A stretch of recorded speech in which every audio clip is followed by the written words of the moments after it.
My first few years of college were kind of a disaster. I was a mess.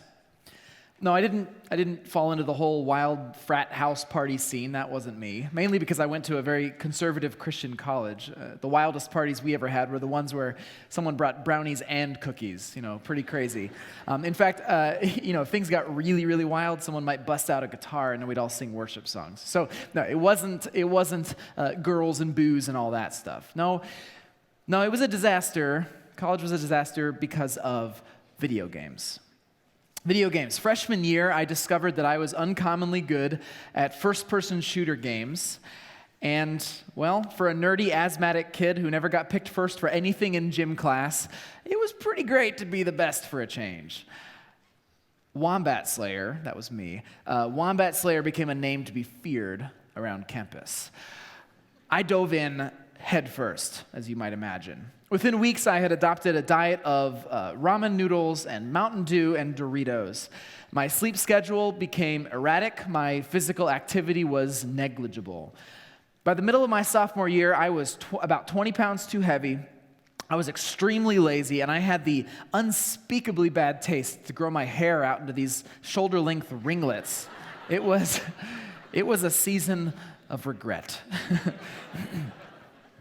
So why am I telling you all this? Well, two reasons. First, that season of regret was also kind of a spiritual low point for me. And I'm starting to realize that what I was doing to my body then was not disconnected from my spiritual decay. More on that in a minute. But the second reason I'm telling you this is because we're talking about health today, and I don't want you to get the wrong idea. Right now, I'm pretty healthy, I'm relatively fit, and I eat pretty well. But I don't want you to think for a minute that the old me is completely gone. Wombat Slayer is still inside of me, begging me to eat Doritos, begging me to dive back into the unrestrained, nerdy hedonism of my college years. Honestly, it's a constant battle for me to pursue a healthy lifestyle. So with all that in mind, we're going to dive in. I will get healthy. Now, it just so happens that I joined a gym 9 weeks ago because I was feeling a lot like Wombat Slayer and I needed a little kick in the pants. So I joined a gym and started working out, and I got excited when I found out I was preaching about health because I was like, 9 weeks at the gym, I'm going to be able to get up here, rip off my shirt, and reveal my brand new rippling six-pack. Turns out, doesn't quite work like that. I'm going to need a little bit more time. But hey, maybe someday, all right? You can hold me to that one. Just kidding. All right, So health. Where do we even begin? I mean, look, we all know that we should get healthy, right? That's not newsflash for anybody in this room. We know. I mean, it's the most common New Year's resolution, and it's probably the one that everybody breaks more quickly than any of the other ones. There are a million different books and blogs and entire industries dedicated to getting us to eat healthier and to work out more. So what could I possibly say that would add anything to this discussion? Well, maybe nothing.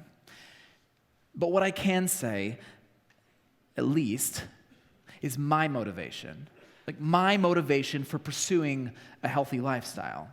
Now, believe me, I am no fitness guru, but in my opinion, my motivation, it blows New Year's resolutions out of the water. So, today I'm going to share that motivation, share maybe a few practical steps that I've learned, and then we're all going to leave here and become supermodels. How does that sound? Does that sound good to you guys? Actually, I want to say something about that, because I realize that there are many people in this room for whom the topic of physical health is a sore spot, a source of shame. Maybe you have a real hard time controlling your eating habits, or maybe you have an eating disorder, or you know what, maybe you just hate the way you look in the mirror. And in this culture that we live in, you feel constantly attacked because of your body. And you're afraid I'm going to get up here and I'm going to pour a bunch of fuel on the fire of your shame. But guys, I'm not. I'm not here to tell you how you should look or how much you should weigh. The goal here is not for you to be skinny or to look phenomenal in a Speedo or to be able to run a marathon. No, this sermon is about helping you on your journey to become the person you are meant to be. Whatever that looks like. You, healthy, vibrant, and alive. So as we dive into this, I want you to remember that this is a shame-free zone. God loves you. I love you. We love you. And you are not alone. Okay, let's do this. Let me share with you my primary motivation for seeking health. It isn't about looks. It isn't about rippling six-packs. It isn't about weight. It's about mission. I want to be as healthy as possible for as long as possible. Why? So God can use me to change this world.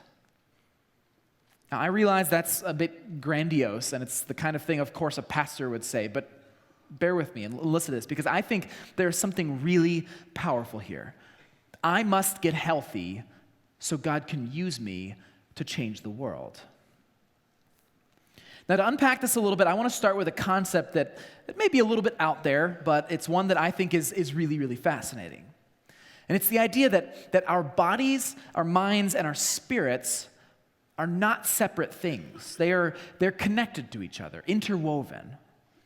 In other words, when I talk about me, I'm not referring to some ethereal being, some ethereal spirit floating around and using this rotting piece of meat as a vehicle.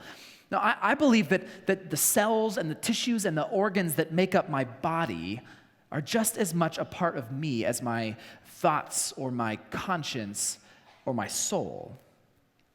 Now, I realize this is probably a little bit controversial. Not everybody agrees with me on this, but let me explain where I'm coming from. As many of you know, I'm a giant nerd. Nothing changed in that department. I am still a huge nerd, and I just geek out about really cool scientific stuff that I learn about. And so when I was preparing for this sermon and researching some of the stuff that was out there, some of the scientific stuff that was out there, I realized that, wow, the line between our bodies and our minds is actually pretty blurry. For example, being physically active has been linked in multiple cases to an increase in happiness and positivity. Okay? Sleeping well leads to better memory retention. Studies with twins that have been separated at birth have shown that the stress that you experience in your childhood can actually have an impact on your adult personality. And one more, get this. There is increasing evidence that some of our emotional states, like anxiety, are actually linked to what kinds of bacteria are in our intestines. Okay? Crazy. In other words, very, very physical, bodily things have an influence on who we are, on our thoughts, on our personality. But it works the other way around as well. Things we do that in our minds and in our spirits can actually influence our body. For example, routine meditation or prayer, anything like that actually has been linked, correlated with longer lifespans.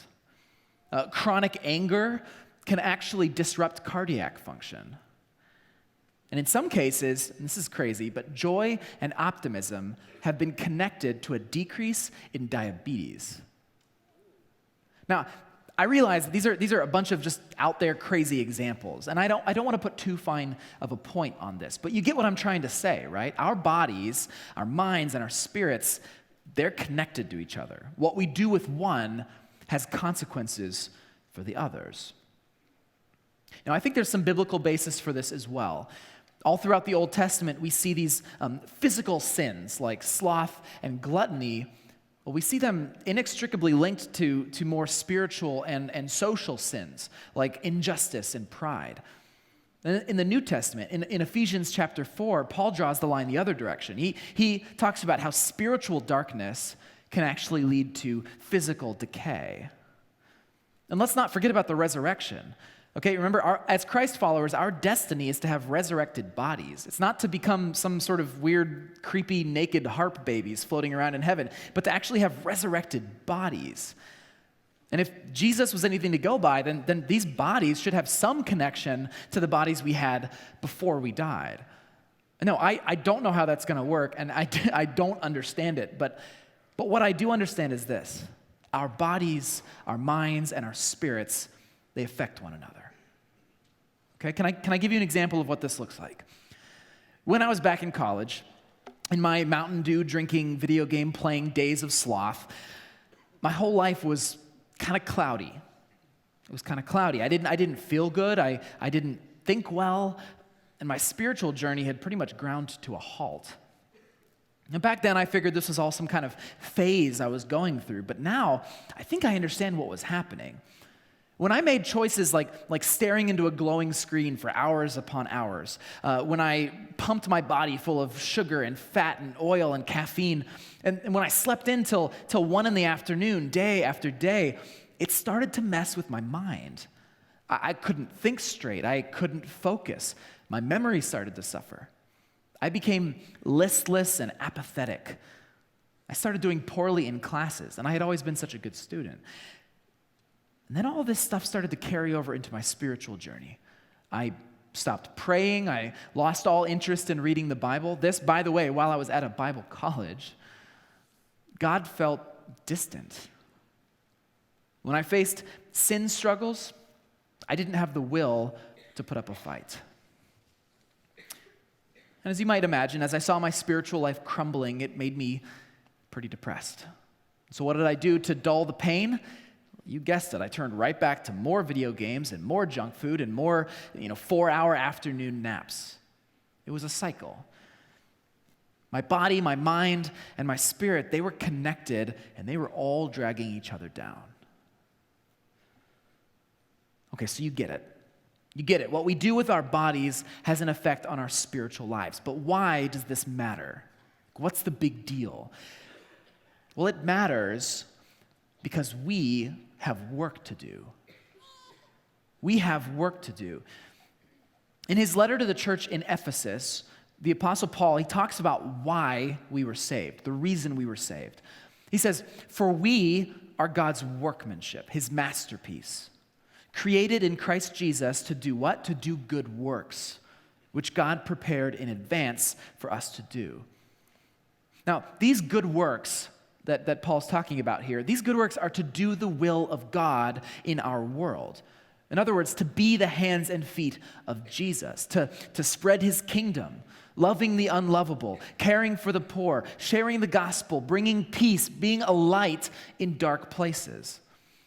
Now, as we say a lot around Grace, the church, us, we are God's plan A for the restoration of this world. And guess what? There is no plan B. We have work to do. It's why we're here. And we can't take this responsibility lightly. Throughout his other letters in the New Testament, Paul is constantly talking about the great purpose and mission that our lives take on once we surrender to Jesus. He talks about casting off our old selves and pursuing our new selves. Talks about forgetting what is behind and striving and straining towards what is ahead. He talks about being immovable in our convictions and fully invested in God's work and never letting up in our relentless pursuit of the kingdom. To Paul, living out God's calling on our lives is worth giving everything we've got. Never is this more apparent than in 1 Corinthians 9, which actually I want to look at together with you. So if you want to grab your Bibles or grab one of the house Bibles in the seat in front of you, we're going to look at that. It's page 811 in the house Bibles. If you're more digitally inclined, we have the new Grace smartphone app, which has all sorts of really cool stuff. It's got sermon notes, it's got links to the Bible app, and this week, I don't know if we're going to always do this, but this week I threw in a bunch of little fun facts that I will not be mentioning in the sermon, but will enhance your sermon viewing experience. So if you need to find the app, just search the App Store for Grace Church Indiana, and you should be able to find it. Okay. So 1 Corinthians 9, this is part of a letter that the Apostle Paul was writing to the church in Corinth. Corinth was a pretty influential Roman city that was west of Athens. It was a big deal. It was a big church there, and it was very influential. But at the time, when he wrote this letter, there were a bunch of rumors that had been circulating about Paul. People started doubting his authenticity. They were questioning his motives. And so he writes here because he wants to set the record straight. So in this chapter, he talks about how sacrificial he's been in his mission and how he's never asked for anything in return and how he has set aside everything for the sake of spreading the gospel. And then in chapter 9, verse 24, he continues making this point with an analogy of a professional athlete. And it's an analogy of an athlete training for the Isthmian Games. The Isthmian Games were essentially a spin-off of the Olympic Games that took place every couple of years in Corinth. And these games were a big deal. Athletes would come from all over Greece to compete, and they really wanted to win. The winners received a crown made out of, I guess, withered celery, which, I don't know. I kind of would have been like, oh, gee, guys, it's a really neat crown. Thanks, I'm going to wear it all the time. That's a little weird, but you get it. That it was a big deal. In fact, if you won, you became something of a national celebrity.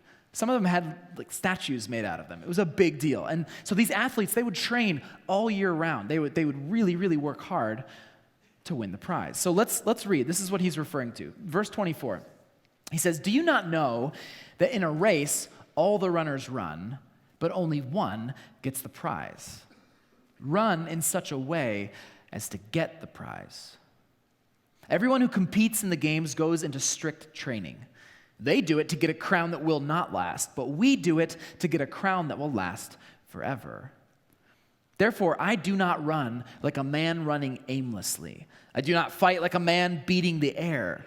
No, I beat my body and I make it my slave, so that after I have preached to others, I myself will not be disqualified for the prize."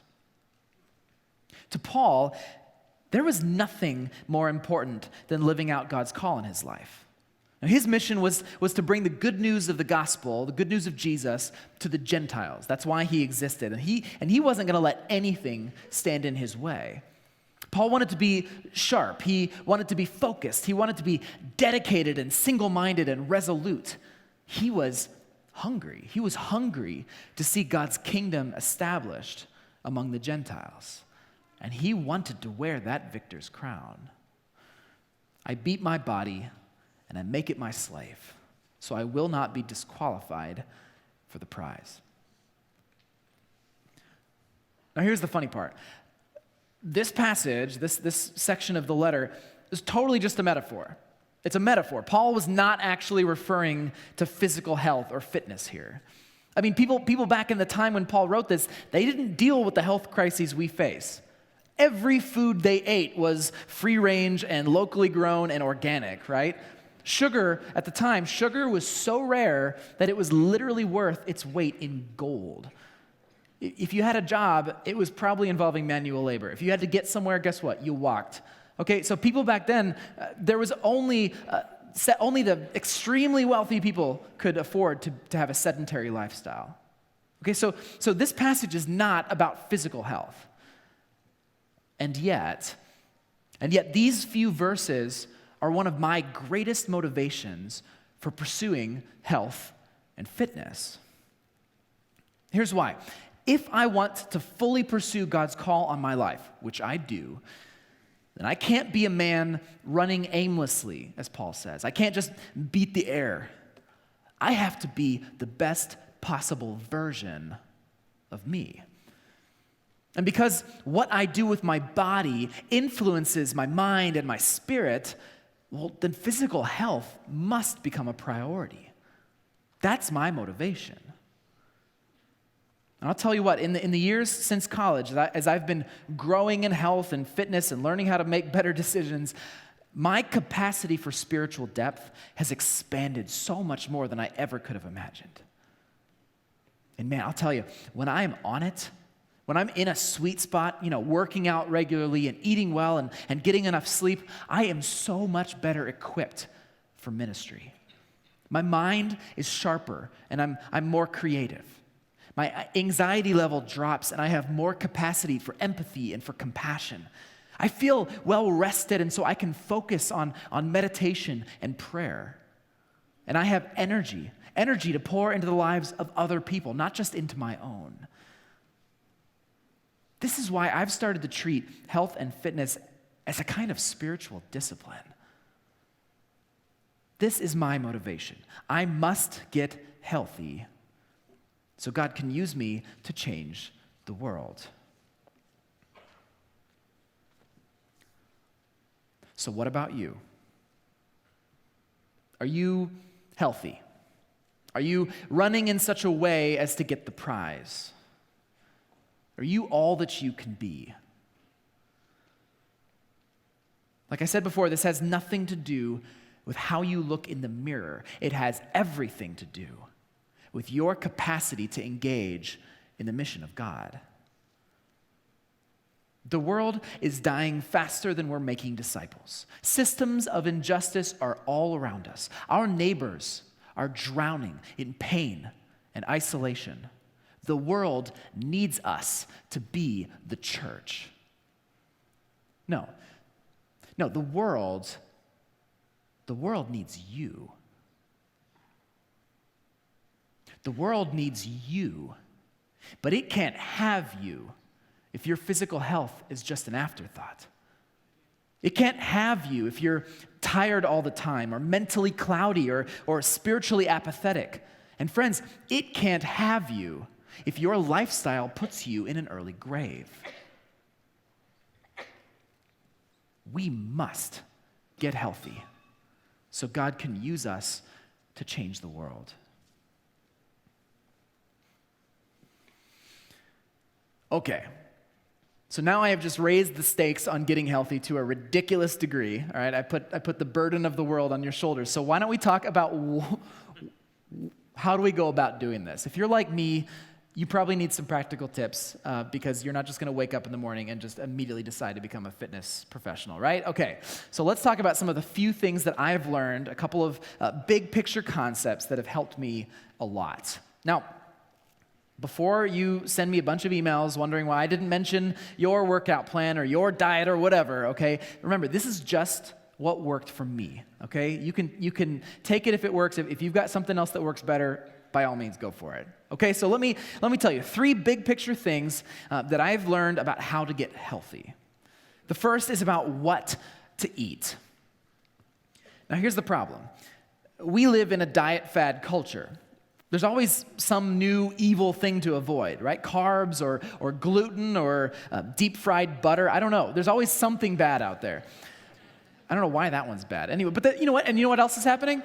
There's all these good things that we're not getting enough of that we all need to be focused more. Like we got to get more antioxidants. We got to get more omega-3 fatty acids. Honestly, it's a little bit exhausting. Can I get an amen on that?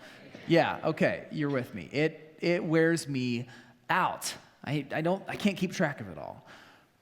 So, it was really encouraging when I read a book recently that kind of changed the narrative for this whole thing for me. The book is In Defense of Food by Michael Pollan.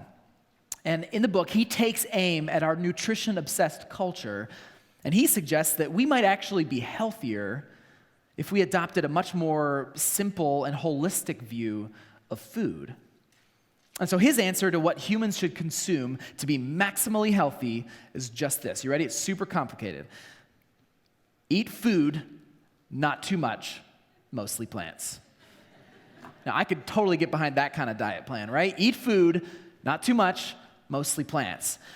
Okay, what does he mean by this? Well, when it comes to eating food, what he means is that we should focus our eating as much as possible on whole, unprocessed foods. His rule of thumb, I love it, his rule of thumb is to avoid eating things that your great-grandmother would not recognize as food. Okay, so get your great-grandmother in your mind and think about this when you're going shopping. Okay, pineapple or gallon of milk, A-okay.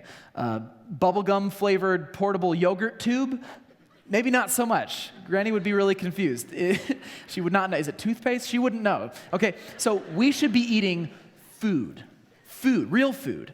Ingredients, not products. Okay, that's kind of the big picture. Now, this is not always easy, especially for someone like me who loves Doritos. Confession time.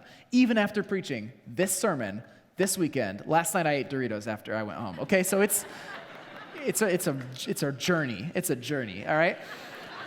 And here's the deal. Preparing whole foods, it takes a lot of extra time. You've got to start building that into your schedule. It takes more trips to the grocery store because the stuff goes bad. And honestly, it can be more expensive. So for a lot of reasons, eating whole foods for every single meal is not something that every one of us can do all the time. But it's something that we should be working towards, right? Okay, so eat food, not too much. Now, this one's pretty self-explanatory, although I don't think we all take it quite to heart all the time. We have to cut down on our caloric intake. In other words, the calories we take in need to reflect the calories that we expend during the day, obviously. What may not be so obvious sometimes is exactly what we're eating. For me, one of the most important things I've learned regarding this is just to be aware of what I'm putting into my body. A while back, by the way, you should do this if you haven't already. A while back, I decided to track the food I was eating for a couple of weeks. Just, track everything, see how many calories, how much saturated fat, all that stuff, just to see and learn about what I was eating. And I'll tell you, it was eye-opening. Case in point, I looked at the nutrition information for Oreos. It was the saddest day of my life. Honestly. Get this, 160 calories and 11% of your daily intake of fat. And guess how many cookies that is? Guess, 3. 3 cookies. Come on. I mean, before this, I used to track my Oreo consumption by the sleeve, right? And now I'm like, wait, a handful of cookies is like 45 minutes on the elliptical? That does not seem fair, okay? All that to say, knowing what I was eating became a really, really big step for me in being able to know if I was eating too much. Okay? So, eat food, not too much, mostly plants. Now, mostly plants, this is going to hit some people where it hurts. And I'll just say this. Meat, animal protein, is great. It's a great, nutritious food. It's got stuff that our bodies literally need. It's got amino acids and vitamins and minerals. But it also has a whole lot of stuff that we don't want to have too much of. It's got a ton of calories, a ton of saturated fat, and the really, really industrialized stuff also has a lot of carcinogens and growth hormones, and it is really worth it to cut back on how much meat we consume. Now, I don't believe that we need to completely get rid of bacon and chicken wings and cheeseburgers. I'm not a monster, right? But we've got to cut back for the sake of our health. Here's my own personal rule of thumb. This is how I look at it. I think of meat the way I think of dessert. I love it, but I'm not going to have it for every single meal. So take that for what it's worth. So eat food, not too much, mostly plants. I'll tell you what, if you follow those guidelines, if you do, I give you permission to completely ignore the next bean sprout and quinoa juice cleanse or whatever the next big diet fad is going to be, okay? You can ignore it if you just follow those instructions, all right? So eating well is a big part of getting healthy. The second major component is physical activity. And here's what I've learned that we need to do from all my research and reading. Here's what we need to do if we really want to reach a good, decent bar of health. It's super hard, super complicated, and it's this. Move around. Move around. In other words, get your heart rate up regularly. It's as simple as that. Get your heart rate up regularly. Now, there are a million different variations on exactly what this means, but the general consensus I've found is that you can reap a ton of health benefits from simply doing moderate physical activity 150 minutes a week. Or another way of putting that is a half an hour, 5 days a week.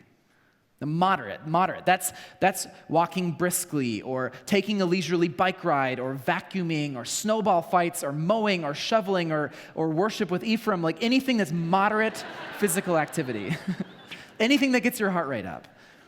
Look, you do not have to spend 2 hours a day at the gym to be healthy. This is why when I travel to developing countries, people are always so baffled at me trying to run and work out. They don't understand why I would do that because none of them need to. None of my friends there need to because they walk everywhere. They don't eat as much as we do. They live a moderately active lifestyle and they're perfectly fine. Okay, so you can do more, by the way, that you can do more and it will do you good. Intense cardio workouts, they can be phenomenal for your overall health. But what's important is just to remember that you gotta move around. Doing nothing is not an option if you want to be healthy. So eat food, not too much, mostly plants. Get your heart rate up regularly. And the third and the final thing that we've got to remember when it comes to both eating well and getting active is this. You can't do this alone. You can't do this alone. First of all, a whole bunch of studies have shown that meeting health goals is so much easier when it's done in community, with other people. Don't try to lone wolf this. You might want to consider signing up online for one of our new short-term grace groups. We've got these grace groups that are going to be focused on health. They're going to meet together for a period of time. I think they're called 40 Days to a Healthier Life. And you can go on the website and sign up for the next Group Connect and be a part of one of those groups. Tackling this stuff in community is a far more effective way of making it happen. But second, remember why we're getting healthy here. It's not because we want to look good. Again, it's not about weighing a certain amount. We're getting healthy because we want to be more effective for God's mission in this world. And that mission is not accomplished alone. It's accomplished as a community of Christ followers, giving everything we have to expand God's kingdom. You can't do this alone. All right, let's wrap this up. Listen to me. Listen to me. You are God's masterpiece. You're God's workmanship. He has created you as a one-of-a-kind instrument in the restoration of this world. And He wants all of you, spirit, mind, and body. Are you going to stay locked in self-loathing and regret and shame? Or will you lay all of that aside to become the person that God has made you to be? We must get healthy so God can use us to change this world.